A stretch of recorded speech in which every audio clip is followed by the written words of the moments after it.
Pourquoi ce silence? Pourquoi ce temps? Pourquoi ce vide? Pour Dieu? Ah bon? Vous croyez? Dans notre langue, si tu veux bien, comme les latins, ne pas distinguer le U du V, il y a un anagramme du mot Dieu, c'est le mot vide. Dans toutes nos phrases, Dieu est un vide. Un mot à l'envers, un mot en silence, un trou d'air, un appel qui permet à l'esprit de reprendre souffle. Aucun mot ne troue autant. C'est dans le langage un mot ouvrant, un mot aimant, une gravitation, une attraction dans la pensée, un principe d'amour dans l'univers aimanté. Un mot à l'envers de tous les mots et qui remet en mouvement l'esprit. Précisez. Alain de Lille certifie que Dieu est une sphère intelligible, dont le centre est partout et la circonférence nulle part. Ambroise de Milan ajoute que rien n'est plus propre à Dieu que d'être toujours. Bossuet déclare « Dieu est celui en qui le non-être n'a pas de lieu ». Rabbi Mendel de Kosk s'interroge « Où donc habite Dieu ?» Dieu gîte là où on le laisse entrer. Cependant que Leibniz affirme « Dieu est le fulgurateur des monades ». Denis l'Aéropagite conseille de nommer Dieu d'un sobre silence. Eugène Pelletan remarque « Qui dit Dieu ne dit rien ». Les cadrans solaires nous enseignent que la lumière est l'ombre de Dieu. Joinville soupire « Dieu est si bonne chose que meilleur ne peut être ». Saint-Augustin fait remarquer « Dieu ne pense pas ». Aux yeux de Platon, Dieu est amorphe et invisible. Saint François de Sales s'exclame « Ô abîme des perfections divines, que vous êtes admirable de posséder en une seule perfection l'excellence de toute perfection en une façon si excellente que nul ne la peut comprendre, sinon vous-même. » On lit dans la sourate 24 du Coran « Dieu est la lumière des cieux et de la terre. Sa lumière ressemble à un foyer où se trouve une lampe. La lampe est dans un récipient de verre. Celui-ci ferait penser à un astre étincelant. Elle est allumée grâce à un arbre béni, un olivier, ni oriental ni occidental, dont l'huile éclairerait même si nul feu ne la touchait, lumière sur lumière. » Voltaire reconnaît que si Dieu n'existait pas, il faudrait l'inventer.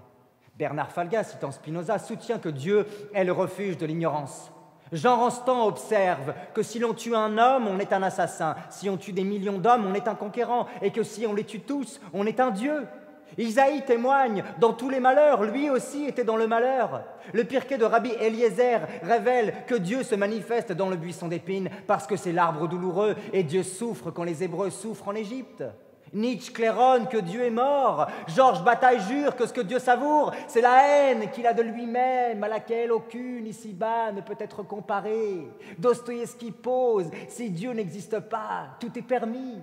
Lacan soutient au contraire « Si Dieu n'existe pas, rien n'est plus permis du tout, les névrosés nous le démontrent tous les jours ». Pour André Suarez, si Dieu est mort, tout est mort. Les frères Goncourt s'accordent à dire que si Dieu a fait le coït, l'homme a fait l'amour. André Breton pense que Dieu est un porc. Jeanne Bouvier de la Motte, appelée couramment Madame Guyon, s'enflamme. Dieu est tout bouche comme il est tout amour.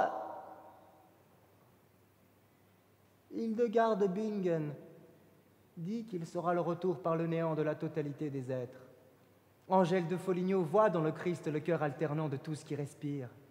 Marguerite Duras certifie que si Dieu était, il n'y aurait pas d'alcoolo. Françoise Hardy signale qu'il est là. Lors de son agonie, Marie Curie demanda qu'il lui soit attribué plus de noms qu'à tous les atomes. Élisabeth de la Trinité assure qu'un rien le nomme, mais que rien ne le définit. Le jeune Rimbaud vocifère « Mère d'adieu ». Saint Bonaventure martèle « Si Dieu est Dieu, Dieu est ». Joseph de Maistre remarque que nous savons qu'il est avant de savoir qui il est. Achille Chavet glisse que Dieu est un rêve qui nous laisse rêveurs. Giraudoux sous-entend que tout le mal vient de ce que Dieu est un homme. Baudelaire subodore, quand même Dieu n'existerait pas, la religion serait encore sainte et divine. Hegel rétorque, sans le monde, Dieu n'est pas Dieu.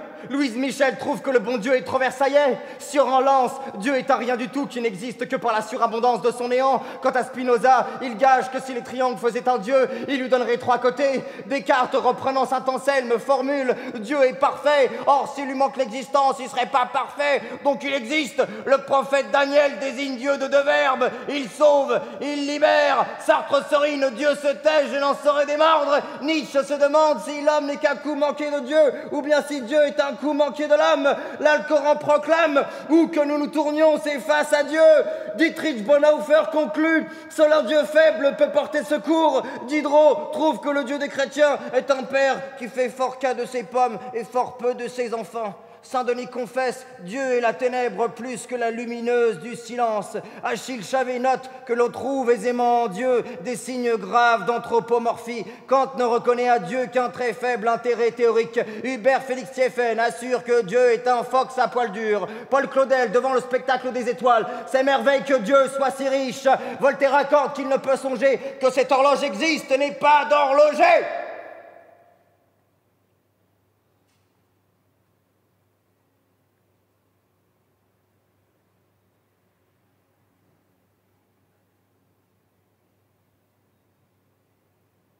Prévert raconte que Dieu est un petit bonhomme sans queue qui fume sa pipe au coin du feu.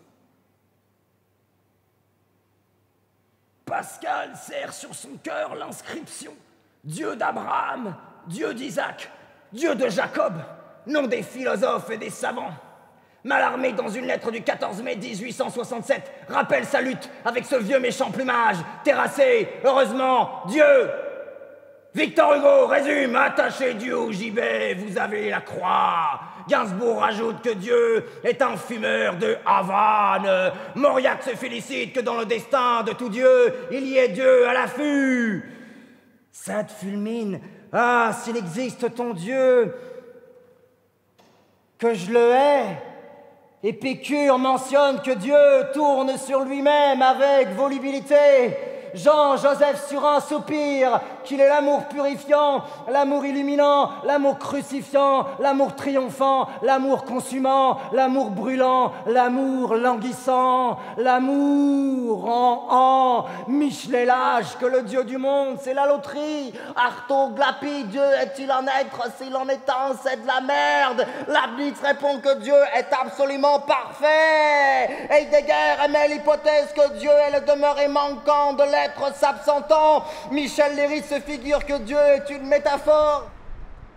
Valère Novarina avance que Dieu est la 4e personne du singulier. Malebranche observe Dieu est le lieu de l'esprit comme l'espace est le lieu des corps. Saint-Augustin sait que celui qui ne pense pas à Dieu demeure étranger à lui-même. David s'écrie « Tu es mon Père, mon Dieu, et le rocher de mon salut ». À Arcole, Bonaparte décide que Dieu c'est le destin. Maupassant compare Dieu à un massacreur à qui il faut tous les jours des morts et qui se paye des guerres de temps en temps. Albert Cohen trouve qu'il est comme un vieux domestique qu'il faut appeler en tirant la sonnette de la prière. Aristote affirme « Dieu est si parfait qu'il ne pense pas à autre chose qu'à lui-même ». Éluard et Perret murmure « Dieu calme le corail ». Albert Cohen confesse « Dieu existe tellement peu qu'il en a honte pour lui ». John Lennon fredonne « Dieu est un concept au moyen duquel nous mesurons notre peine ». Pour Durkheim, Dieu, c'est la société. Pour Darwin, Dieu est un os. Serge Pey psalmodie que Dieu est un chien dans les arbres. Albert Einstein déclare cette conviction profonde, intuitive, qu'existe une puissance spirituelle supérieure qui se manifeste au travers de l'univers impénétrable. Tel est le contenu de ma définition de Dieu. Penser à Dieu, pour Joubert, est un acte. Matthieu nous rapporte que Jésus a dit « Dieu n'est pas le Dieu des morts, mais des vivants ». Gainsbourg chante « Dieu est juif ». Tristan Tzara pense que Dieu est en rut. Marguerite Porret insiste sur la nécessité pour l'homme de faire pour sa part tout ce qui révèle de la raison, la part de l'amour étant celle de Dieu et de lui seul. Dans son ouvrage « Du néant à Dieu », Ernest Hello s'exclame « En dehors de lui, nous sommes le rien ». Rudolf Bultmann dit que tout discours sur Dieu est comme tel, s'il y a Dieu, un péché, et s'il n'y en a pas, un discours sans signification. Rumi, dont le quatrain 143 nous confie, celui-là dont la beauté rendit jaloux les anges, est venu au petit jour, et il a regardé dans mon cœur, il pleurait, et je pleurais jusqu'à la venue de l'aube, puis il m'a demandé, de nous deux, dis, qui est l'amant ? Freud analyse, Dieu n'est rien d'autre psychologiquement qu'un père transfiguré, et la religion est la névrose obsessionnelle, universelle de l'humanité. À l'âge, ose dire, ah vraiment, mon je, c'est lui, Analrak, Jarry constate, Dieu est le plus court chemin entre le zéro et l'infini. Marguerite Porrette nous prévient que quiconque parle de Dieu quand il veut, à qui il veut et là où il veut parler, doit savoir sans aucun doute qu'il n'a jamais senti le cœur véritable de l'amour divin. Jean témoigne que celui qui n'aime pas n'a pas connu Dieu, car Dieu est amour. Sade ressasse que son plus grand chagrin est qu'il n'existe pas de Dieu et de se voir privé par là du plaisir de l'insulter. Justin de Rome écrit que Dieu est anonyme. Furetière révèle Dieu à 4 lettres dans presque toutes les langues. Jean Damascène conclut, Dieu existe, c'est manifeste, mais ce qu'il est quant à son être et à sa nature, cela nous est entièrement insaisissable et inconnu. Et Jean l'évangéliste finit par ces mots, personne n'a jamais vu Dieu qui habite une lumière inaccessible. Deus est qui sola, ignorentiamente cognoscitur. Dieu n'est connu que par l'ignorance.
Régale, régale nos corpuscules.